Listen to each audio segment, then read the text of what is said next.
مغرب کے بعد پڑھے ہیں۔ شیعہ لڑکی سے شادی کر سکتے ہیں؟ بالکل نہیں کر سکتے۔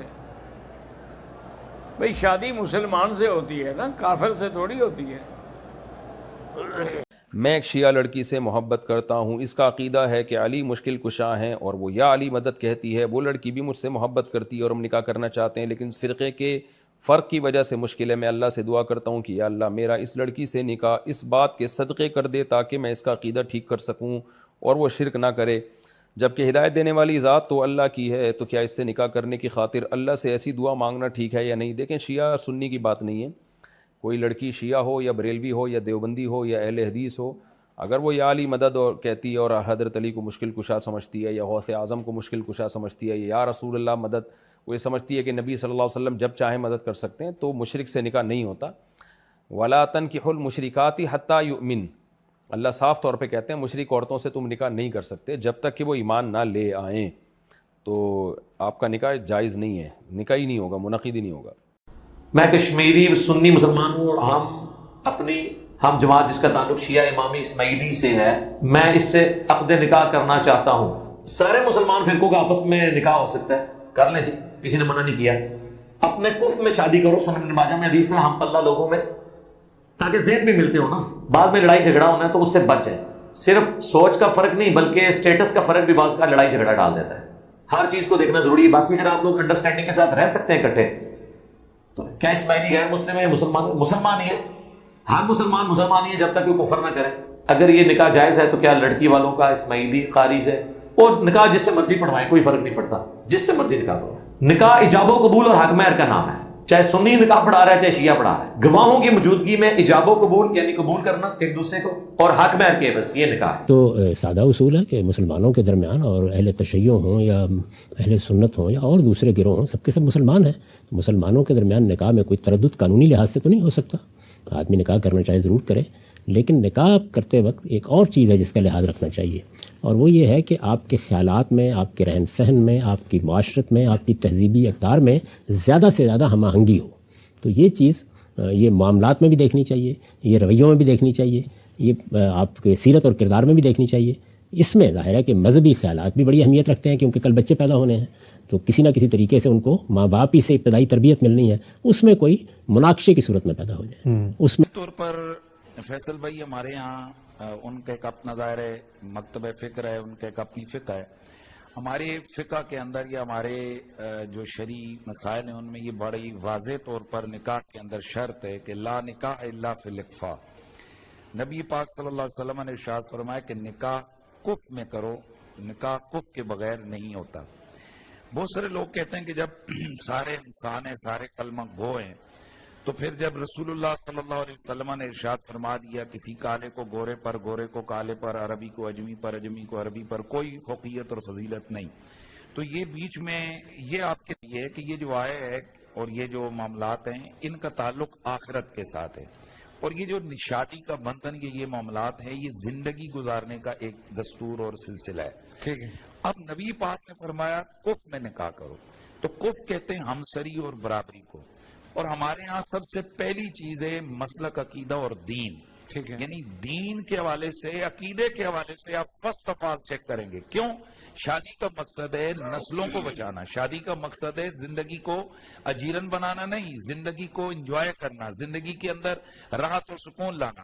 تو آپ اگر ایک امیر ترین لڑکی کو ایک ایسے لڑکے بندے کے گھر میں شادی کروا دیں گے کہ جس کے گھر کھانے کے لیے نہیں ہے، تو وہ یہ گزارا نہیں ہو سکے گا، یا ایک ویل ایجوکیٹڈ لڑکی ہے اس کو آپ ایک جاہل آدمی کے ساتھ شادی کر دیں گے، یہ گزارا نہیں ہوگا۔ ایک بہت ہی بڑے مسئلے میں پھنسا ہوا تھا۔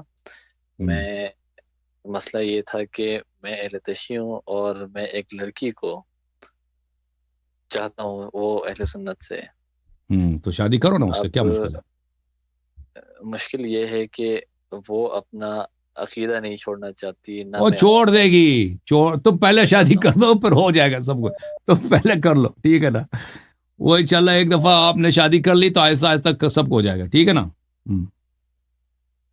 کوئی پرابلم، میں آپ کو گارنٹی دیتا ہوں، آپ کر لو انشاءاللہ۔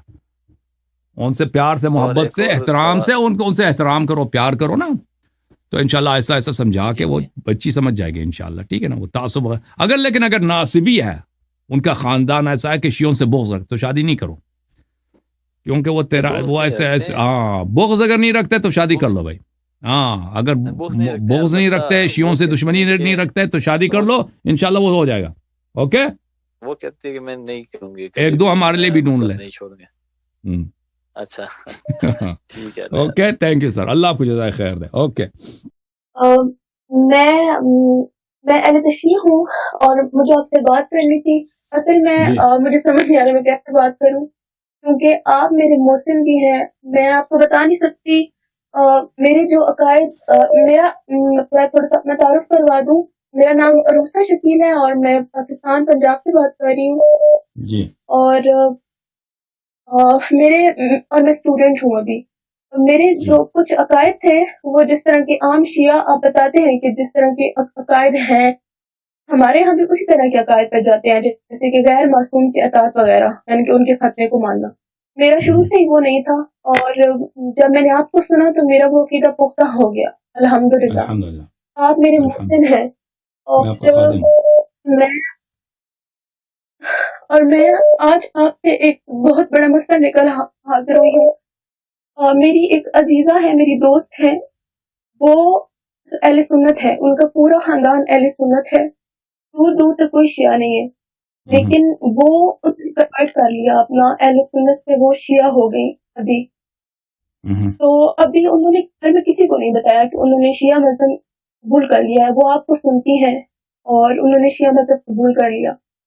اب ان کا یہ مسئلہ ہے کہ انہوں نے گھر میں کسی کو نہیں بتایا. ابھی انہوں نے کچھ دن پہلے اپنے جو ان کے میں کیا بولوں جن سے ان کا رشتہ ہوا ہوا ہے ان کو بتایا ہے کہ میں مجلس پہ گئی تھی، صرف اتنا بولا. اور انہوں نے اتنا ان کو آگے سے ریئیکشن دیا کہ انہوں نے بولا کہ اگر آپ کا ایسا کوئی ارادہ ہے کنورٹ کرنے کا تو آپ بتا دیں، ہم اس کو یہیں پہ ختم کر دیتے ہیں، شیعہ کافر ہوتے ہیں وغیرہ وغیرہ. تو ابھی وہ بہت پریشان ہے. وہ کہتی ہے کہ یعنی کہ وہ شخص ناصبی ہے. تو میں آپ سے یہ پوچھنا چاہ رہی ہوں کہ اب وہ کیا کرے، کیونکہ ہمیں تو پتہ ہے، ہم شیعہ ہیں نا، ہمیں مطلب پتہ ہے کہ اگر کوئی سنی شیعہ ہوتا ہے تو اسے کتنے پرابلمس فیس کرنے پڑتے ہیں، لیکن ایک سنی کو نہیں پتا ہوتا کہ کس طرح کا ریئیکشن آئے گا. انہیں اس طرح کا اندازہ تھا، مگر اتنا اندازہ نہیں تھا کہ اس طرح کا ہوگا. تو میں بہت پریشان ہوں. وہ کتنی عمر کتنی ہے ان کی؟ جی وہ وکیل ہے، تقریباً ہوگی کوئی 27-28 سال. تو دیکھیں ایسے وکیل بھی ہیں ان کے تو بہت آسان ہے انکار کر دیں رشتہ لینے سے، کوئی مشکل ہے اس سے کہ انسان گناہ میں رہے اور وہ پوری زندگی ان کے ساتھ ان کی اذیت ہو تو رشتہ لینے سے انکار کرے. اور انسان اگر کنواری رہے یا دیر سے شادی ہو جائے، اس سے بہتر ہے کہ ایسے شخص سے شادی ہو جائے جو اس کے مذہب کے مخالف ہے، اس کے دین کا مخالف ہے، اس کے بچوں کو بلکہ اس کے مذہب کو بھی چینج کر کے رہے گا. کیونکہ اگر کسی مومنہ کی شادی ہو جاتی مخالفین کے گھر، وہ اکثر اتنے متعصب ہوتے ہیں زبردستی پر اس کا مذہب چینج بھی کر دیں گے. میں آپ کی خدمت میں کچھ احادیث دکھانا چاہتا ہوں. ملاحظہ فرمائیے، یہ کتاب ہے الفروع من الکافی. یہاں پر آپ کی خدمت میں عرض کریں، یہ جلد نمبر 5 ہے، کتاب النکاح میں. یہاں پہ صفحہ نمبر 348 میں تزوجوا فی الشکاک ولا تزوجوہم.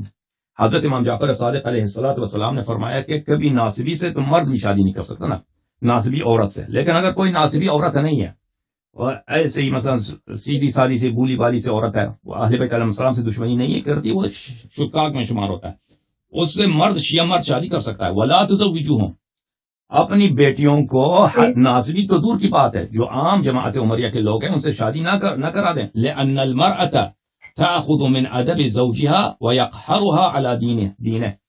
کیونکہ عورت جو ہے، وائف، زوجہ، خاتون جو ہے، وہ اپنا سب کچھ اپنے شوہر سے سیکھتی ہے، اور شوہر وہ ہمیشہ اس کے دین کو چینج کر سکتا ہے، وہ کیونکہ اس کے ساتھ زیادہ اختیار ہوتا ہے گھر میں.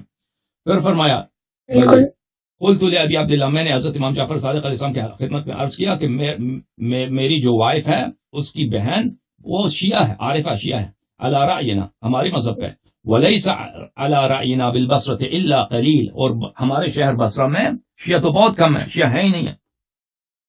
فأزوجها ممن لا يرى رأيها، کیا میرے لیے جائز ہے کہ میں اپنی سالی کی شادی کسی غیر شیعہ سے کر دوں تو امام جعفر صادق علیہ السلام نے فرمایا لا ولا نعم ولا کرامہ، فرمایا کہ نہیں یہ کام کبھی نہیں کر رہا، یہ کبھی کام نہیں کر رہا، کہ یہ جائز نہیں ہے. تو لہٰذا یہ جائز نہیں ہے. اگر وہ رشتہ ہاتھ سے جائے تو بہتر ہے ان کے لیے، کیونکہ بعد میں ان کے لیے بہت پرابلمز ہو جائیں گے. بعد میں یا تو ان کا مذہب چینج ہوگا یا تو ان کا طلاق ہوگا بعد میں. تو ابھی سے کوئی شادی نہ ہو جائے، بہتر ہے.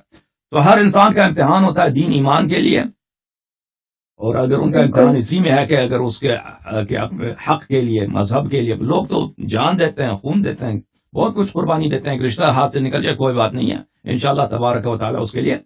اور ہماری بہن جو ہیں وہ شیعہ بن گئی ہیں تو اس کو کہہ دیں ہم یہاں پہ اعلان کر دیں گے، تو انشاءاللہ ان کے لیے مومن کوئی رشتہ ڈھونڈ لیں گے. ٹھیک ہے نا؟